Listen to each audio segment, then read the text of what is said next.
Imagine this. You wake up in the dim haze of dawn, your reflection staring back from the cracked mirror in a room that feels too small for the weight it carries. The air is thick with unspoken regrets, and as you trace the lines on your face lines, etched not just by time, but by 1,000 silent judgments, you feel that familiar hollow ache. It's the one that whispers you're not enough, not successful enough, not attractive enough, not loved enough. You've called it low self-esteem for years, a label slapped on like a diagnosis from some self-help guru or therapist's couch. But what if that label is a lie? What if the real thief stealing your peace isn't a flaw in your soul, but a set of invisible chains forged by standards that were never yours to begin with? Picture yourself scrolling through your feed late at night, the glow of the screen illuminating your furrowed brow.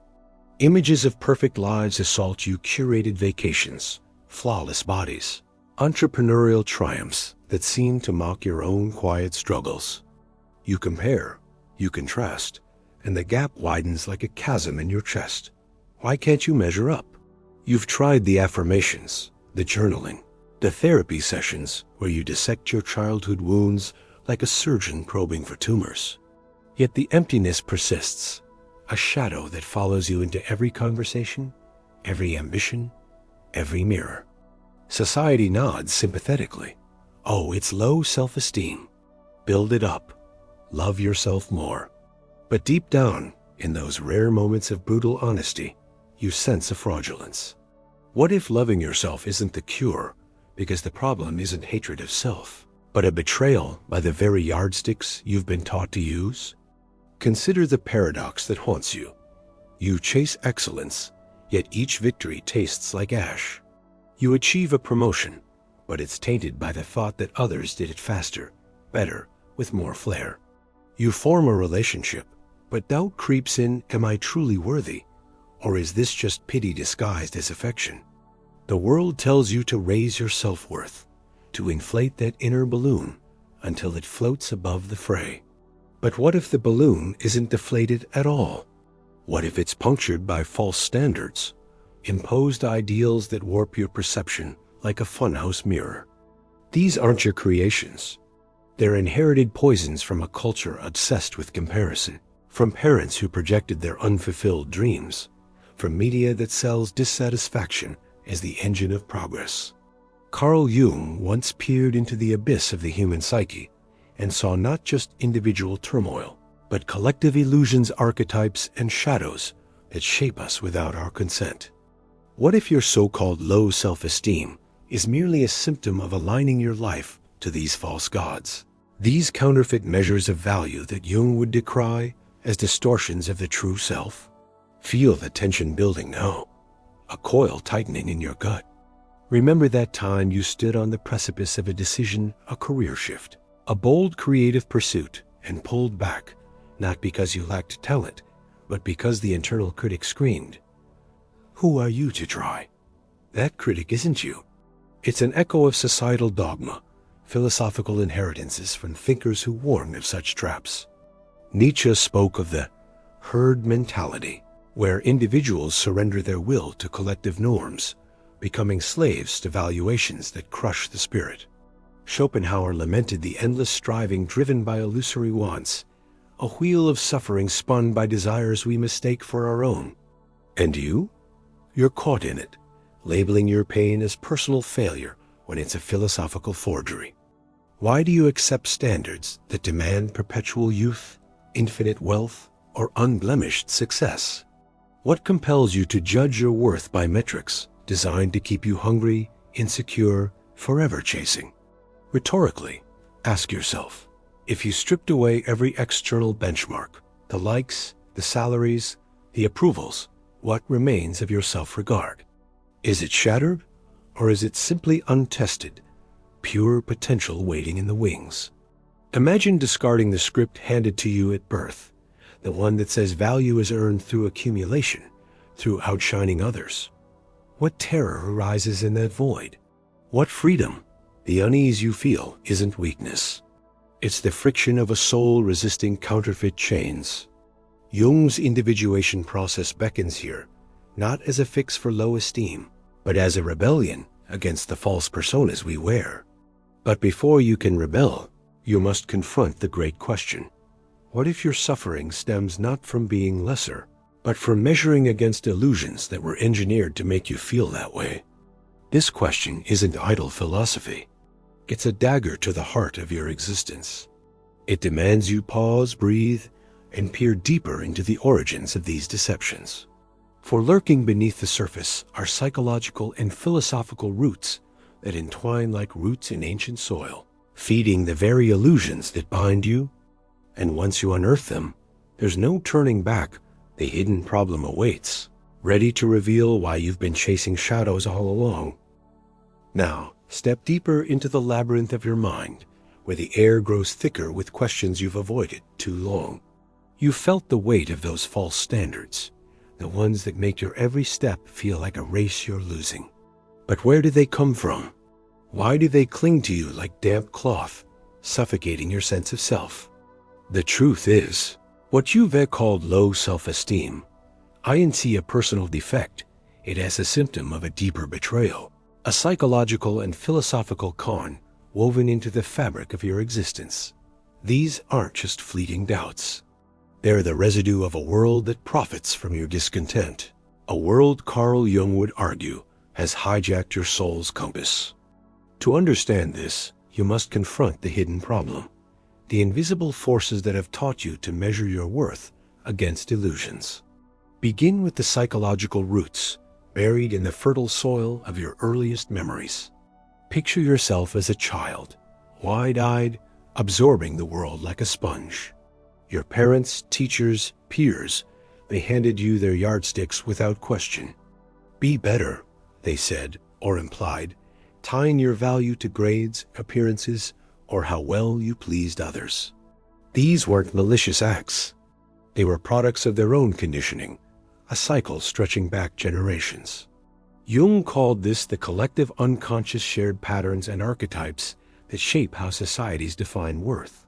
You inherited not just their love, but their fears, their unfulfilled dreams, their rigid metrics of success. A father's unspoken wish for wealth, a mother's fixation on perfection, a culture's worship of status. These became your internal script, a voice whispering you're only as good as your last achievement. And when you fell short, you didn't just fail. You felt you were the failure. This script isn't merely personal. It's philosophical, rooted in a worldview that equates being with having. Friedrich Nietzsche saw this trap in the herd mentality, where individuals surrender their unique will to societal norms, worshiping external markers, money, beauty, power, as proof of existence. You've internalized this, haven't you? You chase promotions not for joy, but for validation. You sculpt your body not for health, but for approval. Jean-Paul Sartre, as existential gaze would pierce this further, you reliving in bad faith, adopting roles others scripted for you, betraying your authentic self to fit a mold.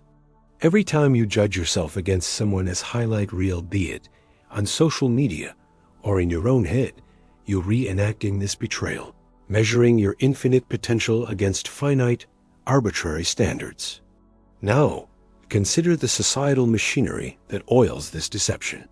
Culture doesn't just suggest false standards. It enforces them with surgical precision. Advertisements sell you lack. Your skin isn't clear enough. Your car isn't fast enough. Your life isn't full enough. Aldous Huxley warned of this in Brave New World, where conformity and consumption drown the individual soul. You're bombarded daily with images of unattainable ideals, each one a subtle reminder that you're incomplete. The media's algorithm isn't neutral. It's a predator, exploiting your insecurities to keep you clicking, buying, striving. Even your education, meant to liberate, often trains you to compete, to rank yourself against others, as if your worth is a slot on a leaderboard. Jung would see this as a collective shadow, a societal refusal to face its own emptiness, projected onto you as personal inadequacy. But there's a deeper layer, a philosophical wound.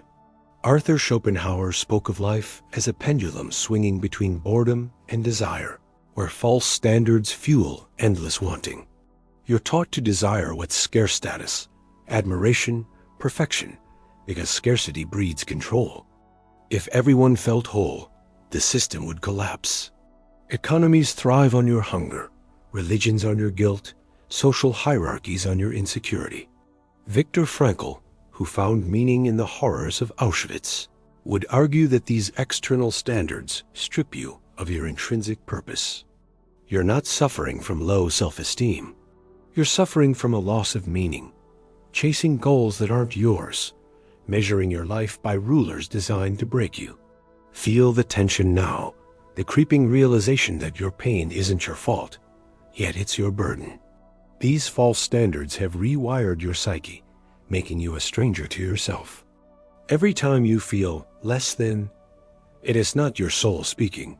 It is the echo of a culture that thrives on your doubt, a philosophy that equates worth with performance.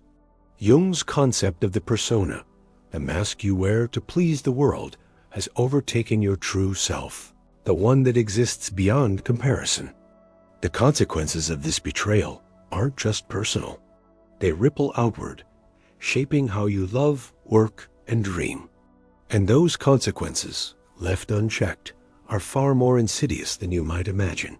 The question now isn't just why you feel this way, but what this illusion is quietly stealing from your life and what it's already taken. You're standing at the edge of a cliff, staring into the fog below, where the contours of your life blur into questions you've never dared to ask. The false standards you've carried, those invisible rulers that measure your worth by wealth, beauty, or applause, aren't just abstract ideas. They're thieves, silent and relentless, reshaping your reality in ways you barely notice until the damage is done. You've felt their weight, haven't you? The way they twist your thoughts, poison your relationships, and dim the spark of your potential. What you've called low self-esteem is no mere personal flaw. It's the fallout of a deeper betrayal, one that Carl Jung would argue estranges you from your true self. The consequences of these false standards ripple through your psyche, your choices, and the very world you inhabit, and their cost is far greater than you've been led to believe. Start with your mind, where the damage festers most insidiously. Cognitive science reveals how comparison distorts perception, a phenomenon called social comparison bias. When you measure yourself against curated ideals, your brain doesn't just note the gap. It amplifies it, flooding your system with cortisol, the stress hormone that whispers defeat. Neurologically, you're wired to seek belonging, but false standards exploit this, making you feel perpetually outcast.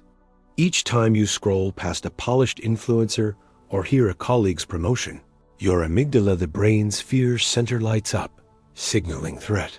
You're not enough, it says, and the cycle deepens. Over time, this rewires your neural pathways, embedding a habit of self-criticism that feels like truth. You don't just doubt yourself. You become your doubt, a prisoner of a mind conditioned to see lack where there is potential. Now, zoom out to your behavior, where these standards silently dictate your choices.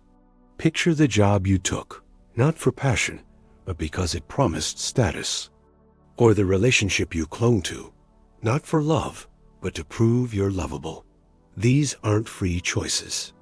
They're scripts written by external ideals. Jung's concept of the shadow, those suppressed parts of yourself you deem unworthy, grows stronger here. You hide your quirks, your dreams, your vulnerabilities, all to fit a mold that was never yours. Sartre would call this bad faith, a refusal to own your freedom, choosing instead to play a role society approves. The cost? A life half-lived, where every decision is a compromise with a phantom judge. You avoid risks, not because you lack courage, but because false standards have convinced you failure is annihilation. The societal toll is just as grim. False standards don't just cage individuals, they fracture communities. Look around. The obsession with status fuels envy, not connection. People compete, not collaborate, creating a world where empathy erodes under the weight of comparison. Nietzsche warned of this in his Critique of the Herd, where collective conformity stifles individuality, breeding resentment. Social media amplifies this, algorithmically curating a hierarchy of worth that pits you against strangers and friends alike. The result is a culture of isolation, where everyone feels inadequate, yet hides it behind a mask of perfection. Even progress innovation, art, justice suffers when people chase approval over truth, producing hollow trends instead of meaningful change. Feel the urgency now, the creeping dread that this isn't just about you. These standards have hijacked your perception of reality itself. Philosophically, they trap you in what Schopenhauer called the will to strive, an endless cycle of wanting that leaves no room for being. You're not just chasing goals. You're chasing a mirage, one that recedes with every step. The neurological toll compounds this. Chronic stress from comparison can lead to anxiety, depression, even physical ailments like insomnia or heart strain. Viktor Frankl, who found meaning in suffering, would argue that this loss of purpose is the true tragedy. You're not just failing to meet standards. You're losing the chance to define your own. And yet, the most haunting consequence is the one you feel but can't name: the erosion of your authentic self.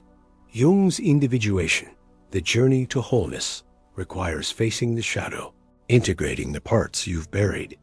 But false standards keep you fragmented, worshiping a persona that's applauded but not you. Every time you silence your voice to fit in, you widen the chasm between who you are and who you could be. The urgency lies here.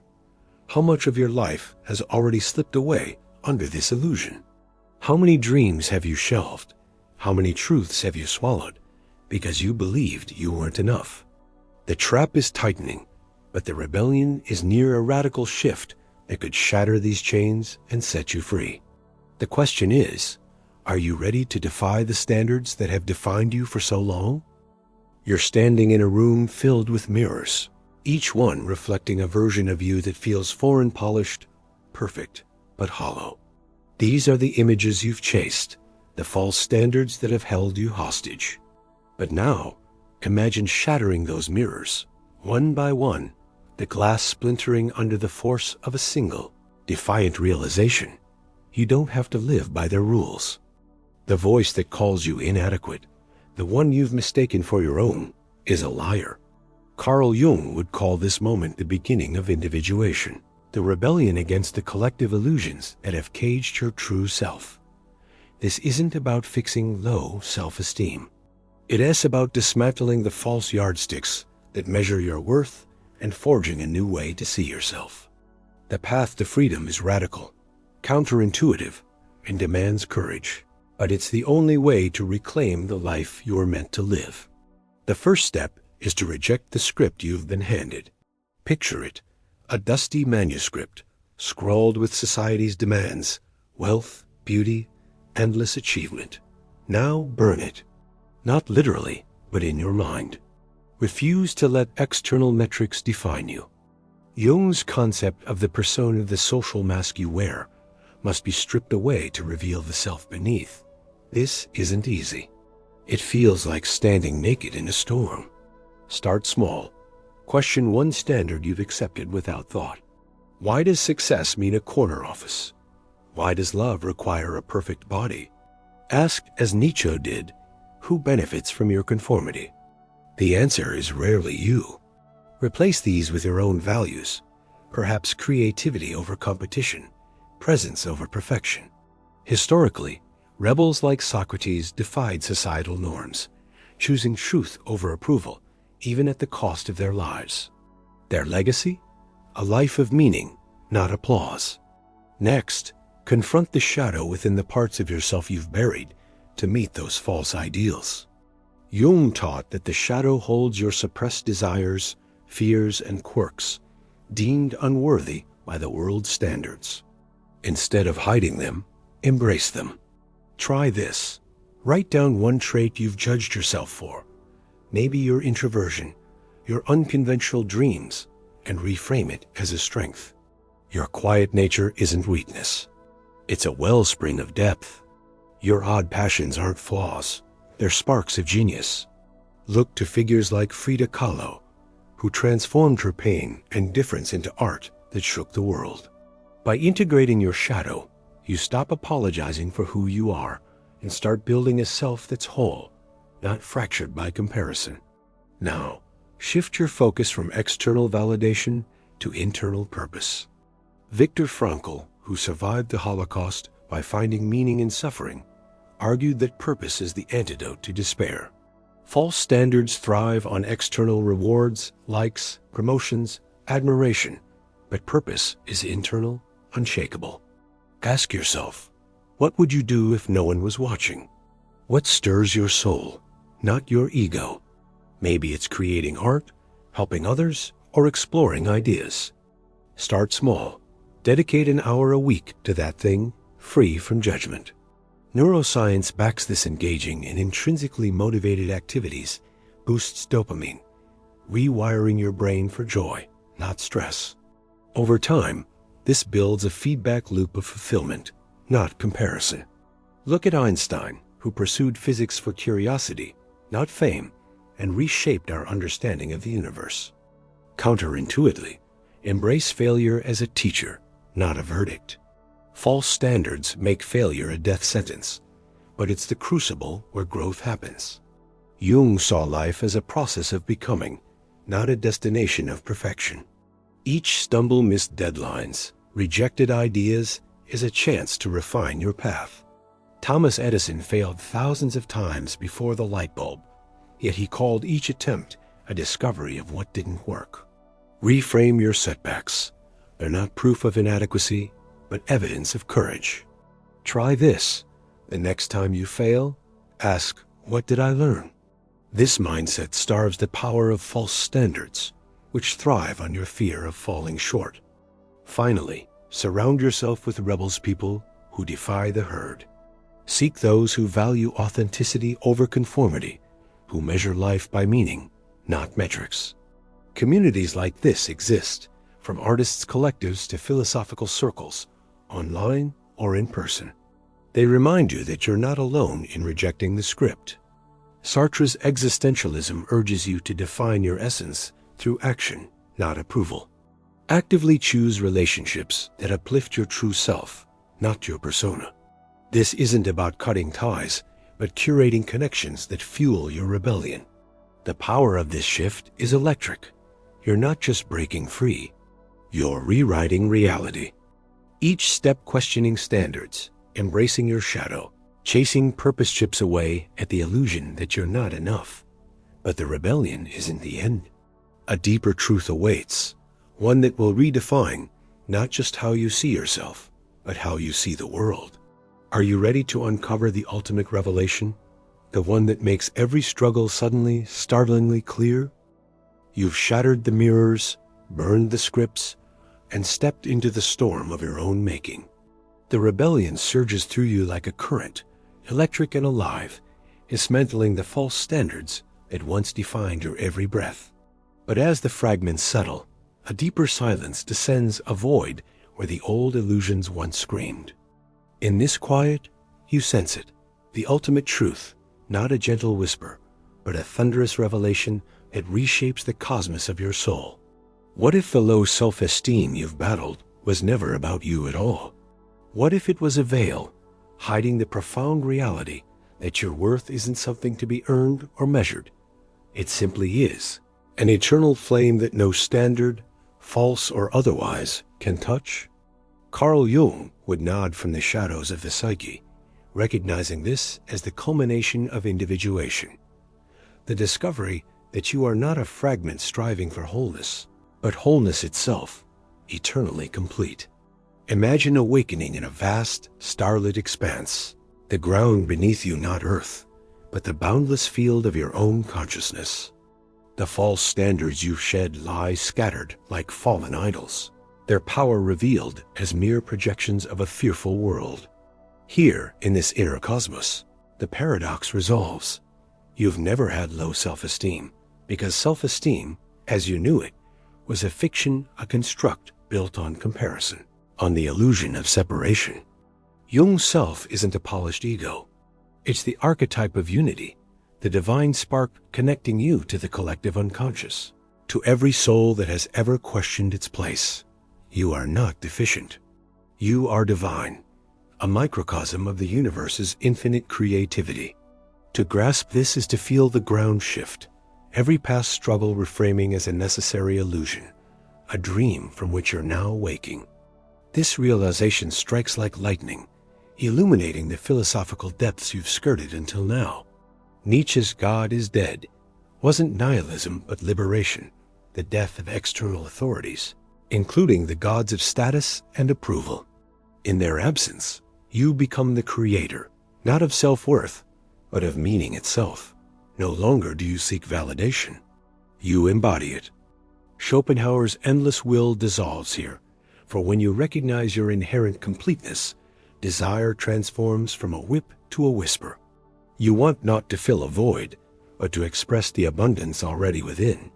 Sartre's existential freedom takes on new weight. Your essence isn't defined by actions or achievements, but by the radical acceptance that you exist, fully and irrevocably, beyond any metric. Feel the power of this shift coursing through you. Every wound you've carried, the rejections, the doubts, the nights of quiet despair, suddenly clarifies as part of a grand initiation. They weren't punishments for inadequacy. They were invitations to transcend the ego's games. Viktor Frankl found this in the camps. Meaning isn't granted by circumstances, but chosen in spite of them. Your so-called low self-esteem was the ego's resistance to this truth, a final barrier before surrender. Now, surrendering, you see the world anew. Relationships deepen, not as proofs of worth, but as mirrors of shared divinity. Work becomes expression, not validation. Even failure loses its sting, revealed as mere contrast in the tapestry of existence. But this truth demands more than intellectual assent.